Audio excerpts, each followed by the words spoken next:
En el tema de ahora vamos a ver el diseño de sistemas reguladores con observadores.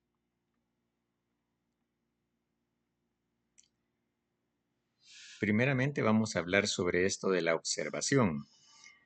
Le llamamos observación a la estimación de variables de estado no medibles. Es decir, de que en el modelo de espacio de estados nosotros tenemos n variables de estado, pero esas variables de estado son magnitudes físicas que están presentes dentro de la planta y muchas veces no se pueden medir. Entonces, para poder hacer un control con variables de estado, necesitamos tener disponibles las variables de estado. En ese caso, se recurre a la operación de observación. Por eso decimos de que un dispositivo o un programa de computadora que estima o observa las variables de estado se llama un observador de estado. Entonces, el observador va a ser un dispositivo electrónico, un microcontrolador posiblemente, o un programa de computadora, ¿verdad? Que es el que se va a encargar de determinar las variables de estado.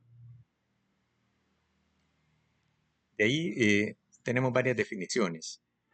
Si el observador de estado capta todas las variables de estado, sin importar si sean medibles o no, se denomina observador de estado de orden completo, es decir, determina todas las variables de estado. Sin embargo, si un observador estima menos de las n variables, o sea, no las determina todas, entonces se llama observador de orden reducido.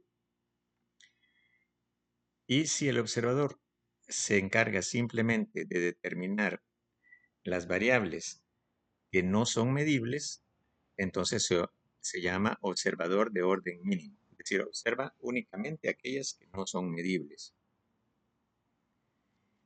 Recordemos el esquema de diagrama de espacio de estados de una planta.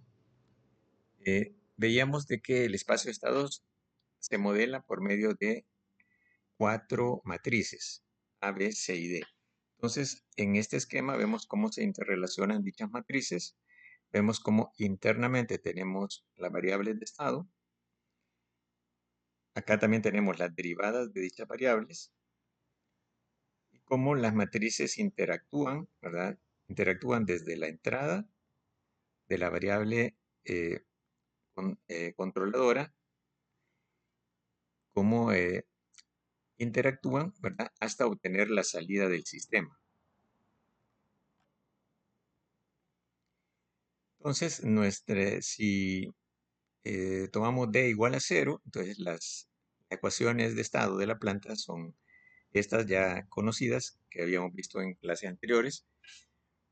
Y a esto se suma ahora la ecuación del observador, es decir, el observador va a producir una versión, eh, una versión nueva de la variable de estado, es decir, producto de un cálculo matemático, ¿verdad? Entonces tenemos acá que las ecuaciones van a ser estas.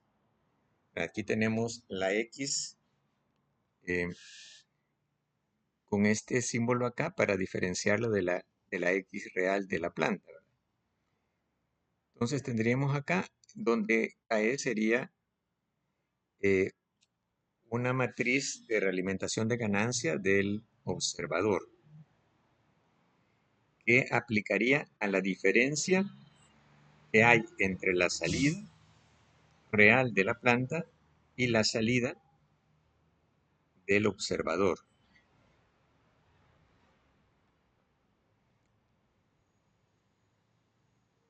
Acá vemos entonces un esquema de lo que sería esto de acá es la planta y esto de acá es el observador de estado de orden completo. Es decir, aquí tenemos como una réplica de la planta y en este punto tenemos las variables de estado estimadas, ¿verdad? Que deberían coincidir con las variables de estado reales de la planta. Entonces esto funciona en base a calcular la diferencia que hay entre la salida real de la planta y la salida del observador. Por medio de esta diferencia es que se adecúan acá los valores de modo de que esta x siga de la mejor manera a esta otra x de acá.